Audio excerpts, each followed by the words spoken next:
Assalamualaikum warahmatullahi wabarakatuh. Nah, hari ini kita akan melanjutkan materi lagi, yaitu tentang listrik dinamis dalam kehidupan sehari-hari. Kalau kemarin kita sudah membahas tentang arus listrik dan juga tegangan listrik, nah hari ini kita akan melanjutkan lagi, yaitu tentang hukum Ohm dan juga hantaran listrik. Nah, hukum Ohm di sini ditemukan oleh peneliti, yaitu George Simon Ohm, yang dia berasal dari Jerman. Nah, dia mengemukakan jika arus listrik melalui suatu penghantar pada suhu tetap, kuat arusnya berbanding lurus dengan beda potensial yang terdapat pada kedua ujung penghantar tersebut. Nah, hukum Ohm di sini dia mempunyai rumus, yaitu R sama dengan V per I. Ini kalau yang ditanyakan itu tentang R. R merupakan hambatan listrik yang dia mempunyai satuan Ohm, atau kita pakai lambang seperti ini, seperti huruf N. Nah, kalau V di sini merupakan beda potensial, dia mempunyai satuan volt atau bisa disingkat V. Nah, untuk I dia adalah arus listrik, dia mempunyai satuan A. Nah, rumusnya R sama dengan V per I, ini ketika yang ditanyakan di dalam soal itu merupakan hambatan listrik. Nah, misalnya kalau di dalam soal itu yang ditanyakan V atau I, tinggal kita gunakan segitiga piramid di sini. Kalau misalnya yang ditanyakan V, maka kita tutup V-nya. Nah, ketika ini R sama I di sini merupakan dikali. Lah, apabila di sini misalnya yang ditanyakan tentang I, maka dibagi. Nah, kita tulis, misalnya yang ditanyakan V kita tutup. Nah, rumusnya merupakan R kali I. Nah, apabila yang ditanyakan itu I, maka I kita tutup. Nah, V per R.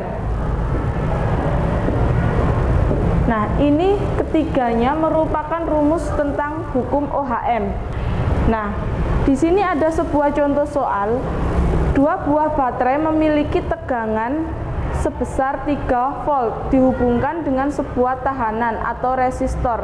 Saat diukur, arus listrik yang mengalir adalah 0,25 ampere. Hitunglah hambatan penghantar listrik tersebut. Nah, di sini ada sebuah contoh soal, yaitu tentang hukum Ohm. Dua buah baterai memiliki tegangan 3 volt. Tegangan di sini atau bisa disebut dengan beda potensial dilambangkan dengan V. V-nya di sini merupakan 3 dihubungkan dengan sebuah tahanan atau resistor. Saat diukur, arus listrik yang mengalir adalah 0,25 ampere. Arus listrik di sini dia dilambangkan dengan I, maka I-nya sama dengan 0,25 ampere. Nah, setelah itu hitunglah hambatan penghantar listrik tersebut. Yang ditanyakan merupakan hambatan listrik yang dilambangkan dengan R. Nah, untuk rumusnya kita lihat di sini.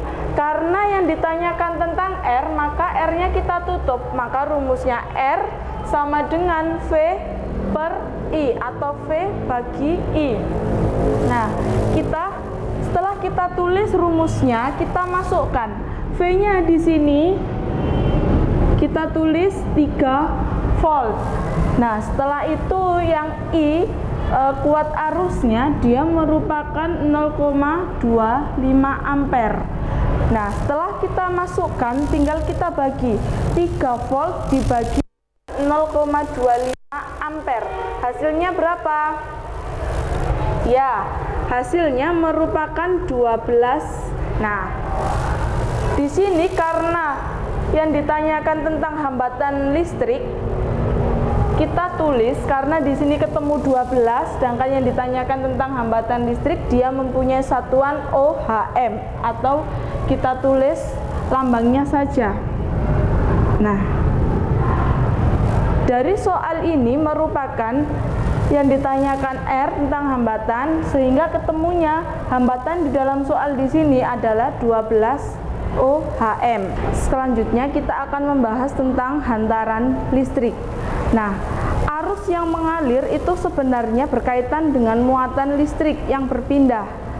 Nah, sebab perpindahan elektron pada bahan akan menghasilkan suatu arus listrik yang arahnya nantinya itu akan berlawanan arah dengan arah perpindahan elektron. Nah, dalam suatu hambatan, penghantar dapat diukur dengan menggunakan sebuah alat yang dinamakan OHM meter. Nah, hambatan yang terdapat pada kawat penghantar itu dapat dirumuskan dengan rumus bagi berikut, yaitu R sama dengan P dikali L per A. Nah, untuk keterangannya di sini R merupakan hambatan kawat yang dia mempunyai satuan OHM. Nah, untuk P merupakan hambatan jenis kawat yang dia mempunyai satuan OHM meter. Nah, untuk L di sini merupakan panjang dari sebuah kawat tersebut yang mempunyai satuan meter. Nah, untuk A merupakan luas penampang kawat yang dia mempunyai satuan meter persegi. Bedakan untuk antara hambatan kawat dan juga hambatan jenis kawat. Kalau R besar itu merupakan hambatan kawat saja. Nah, kalau yang P ini merupakan hambatan jenis pada kawat. Nah, selanjutnya untuk hantaran listrik di sini berdasarkan kemampuan bahan untuk menghantarkan arus listrik. Di sini dibedakan menjadi 3. Yang pertama ada konduktor listrik, yang kedua ada isolator listrik, dan yang ketiga ada semikonduktor listrik. Untuk contoh soal dari hantaran listrik di sini, berapakah hambatan seutas kawat aluminium atau hambatan jenisnya merupakan 2,82 kali 10 pangkat min 8 OHM yang memiliki panjang kawat di sini dilambangkan dengan L sama dengan 1 meter, dan luas penampang kawat dia adalah 2 kali 10 pangkat min 2 meter persegi. Nah, di soal di depan tadi sudah ditanyakan berapakah hambatan seutas kawat. Nah, yang ditanyakan berarti hambatan kawat, yaitu R. Untuk rumusnya yaitu R sama dengan P kali L per A. Setelah 2,82 kita kalikan 1, yaitu hasilnya 2,82. Nah, kali 10 pangkat min 8 ini tetap utuh, kita hanya turunkan saja. Itu kita bagi per 2 kali 10 pangkat min 6. Pertama kita bagi dulu 2,82 kita bagi 2 yang dia mempunyai hasil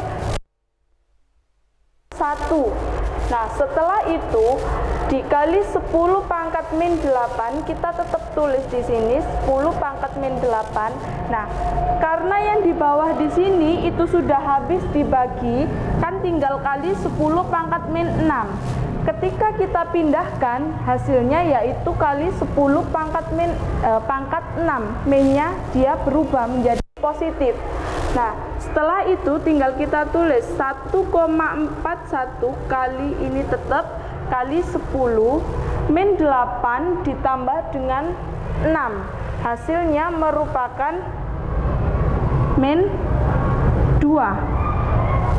Nah, setelah itu karena yang ditanyakan tentang R, hambatan kawat, maka dia mempunyai satuan OHM. Nah, ini merupakan jawaban dari contoh soal yang tentang hantaran listrik. Kita akhiri pembelajaran kita pada pagi hari ini karena kita di sini sudah membahas tentang arus listrik dinamis. Yang kita bahas pada pagi hari ini yaitu hukum OHM sama hantaran listrik. Selanjutnya kita akan membahas lagi pada pertemuan selanjutnya. Materi ini masih sama, yaitu pada listrik dinamis kelas 9 semester 1. Saya akhiri. Assalamualaikum warahmatullahi wabarakatuh.